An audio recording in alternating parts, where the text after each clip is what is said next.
Hey everybody, Chef Chad Armstrong here, founder of Home Cook Academy, and welcome to today's video lesson on asparagus. You know, it's that time of year. You know, here we are in the spring. Asparagus is at its peak. This is the time when we really should be eating asparagus, not in the fall or in the winter when we're getting it shipped from halfway around the world.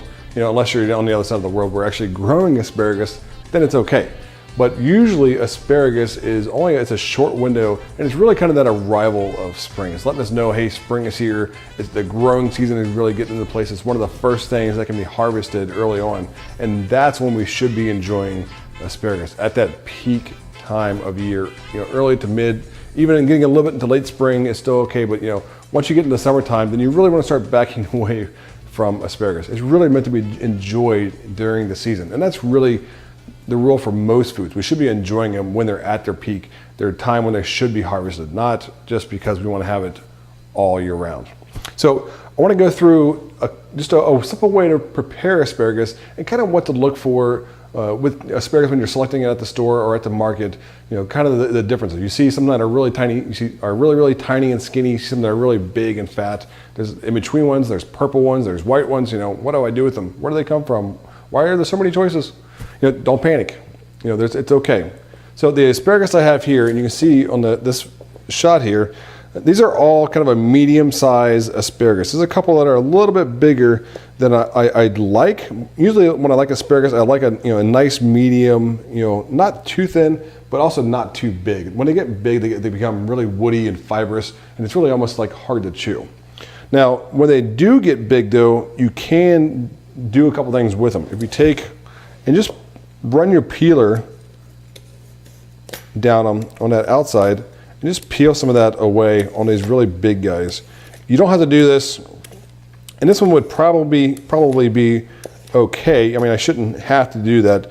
You know, it should be fine, but it's always a good idea if it's really big to go ahead and just take a little bit off with your vegetable peeler there, and it just makes it a little more edible. You know, the other thing with asparagus is they do have at the bottom, because they grow in stalks up out of the ground, and it's got the closer to the bottom you go, the more, once again, woody and fibrous it gets.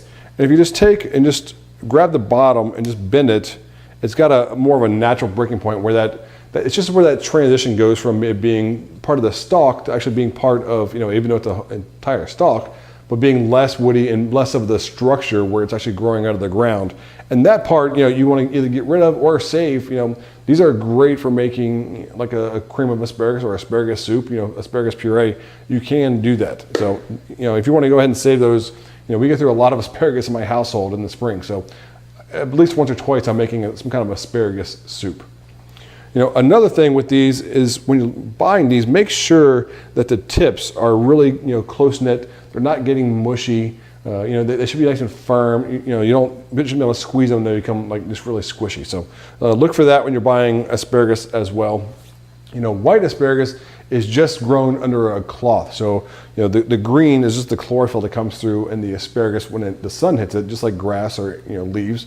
But with white asparagus, they keep them under these long white cloths when they grow, so that there's no sun exposure and they actually just stay white. And it's fantastic as well. It's got quite a little bit of a different quality to it, different flavor profile. So try them, check them out. They go really well with like brown butters and those kinds of things. But the green one is the one you see most often in the store or in the market or your farm. You want to make sure that there's a couple things you buy. When you just it should be firm, close knit, tight head. The tips aren't really mushy. And then just like I said, just take and snap that little bit off at the bottom. If you wanted, you could even go through, just do a couple of them that way to save you some time, and then line a few of them up from the top coming backwards and just cut close to where the other ones were. And you'll usually get the majority of that stalk, that really woody stalk at the bottom. So I'm going to show you just one real quick way that I like to prepare it. Just really easy, and it is just that easy. All I do is put them on let's get the rest of these cut down real fast. Line that guy up there. Put them on a sheet tray.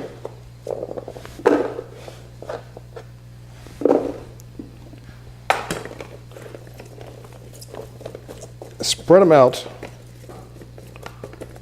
pour a little bit of olive oil. It doesn't really matter, you don't have to like get it even because you're going to rub these all around. And the olive oil, you need the oil, and you can use other oils, but I like olive oil with asparagus. They go really, really well together. But you need some kind of fat to help with the cooking process. It's going to help give it a nice roasted color on the outside. A little bit of salt and pepper. And then all I'm going to do is just take, as you can see, and just toss these in that oil so they become nice and coated. There's salt and there's pepper in there. It's all getting completely coated on these stalks. And then I'm just going to spread them out, because when you're roasting, you don't want to get things I don't want to pile these up. If I pile them up, they're going to just steam.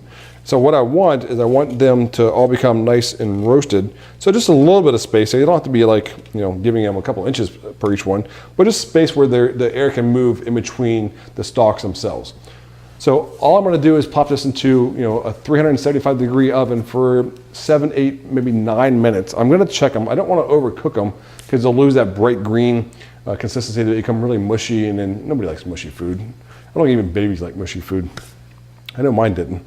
So you could also take at this same place, if I wanted to, this stop here instead of putting them into the oven, and just go put them onto the grill. I love them grilled as well, and the grill works I think even faster, maybe like 3 or 4 minutes tops over a nice medium-high heat, direct flame almost, where you're just kind of turning them a couple times so they don't burn, but they get a nice charred outside, nice like darkened outside with just that roasted grilled flavor, which is fantastic. So I could also take, obviously I can steam these, I can saute these, I can cut them into smaller pieces, and stir fry them or saute them, boil them if you want. The sky's the limit on asparagus. It's a very versatile vegetable. So let's go ahead and pop these in the oven. It shouldn't take very long. We'll come back in just a couple minutes. We'll check them, and I'll show you how to finish these up. So we're back now, and it's been about 8 minutes. The asparagus, you can see, it's got a nice, like, vibrant, like, green to it, but just a little bit on the tips where they're just starting to discolor a little bit. You want them to still be, firm, but just tender. If you pick them up, they kind of hold their shape still. They don't really bend over, meaning that they're still gonna have that. They're gonna have that nice little crunch to them, almost like what they refer to when you cook pasta al dente. The same concept applies. You want to have a little bit of like a tooth feel, to it. So a way that I like to finish these with is just a simple vinaigrette. This is just an herbed vinaigrette that I made up. Give it a little stir, and I'm just going to take and just drizzle this on the asparagus. And what this has in it is like, a couple different types of herbs, some thyme, some parsley, and then I've got shallots, some mustard, I've got a red wine vinegar, a little olive oil, salt and pepper inside of there. So give those a little toss just to coat them. And I like to do this when they're still hot. They'll absorb some of that flavor from the vinaigrette. And then you can just take and put them onto your platter. And these do really well. I love serving asparagus room temperature. I don't always like to serve it like where it's piping hot. I like it where you can really taste all the flavors that are in there. You can take now, maybe drizzle a little bit more over the top just for a little bit of appeal. Just for a little bit of color on your plate. And there you go. Maybe if I wanted to shave some Parmesan on this, or some pine nuts would be great on this. You can do many, many different things with it. But the thing is, now with asparagus, at least one tip, and then what to look for when buying asparagus. Remember, enjoy asparagus during the peak of the season, just like you should enjoy all vegetables and fruits during the peak of their season. That's when they've got the most nutritional value. They're at the most flavor. I mean, really, bite into a peach at the end of the summer, it's just fantastic. But if you get one that's from around the world, from wherever you're at, and it's their growing season but not yours, it comes out sometimes hard and just kind of bland. So food should taste good, it should look good, and it should provide some kind of nutrition for you. Food is health. So anyways, I hope you enjoyed this video. If you'd like to see more like it, subscribe to this channel or go to our website, chefchadarmstrong.com. This recipe will be on the website along with the vinaigrette and several other things on there. And we have some cool stuff on there for you to check out.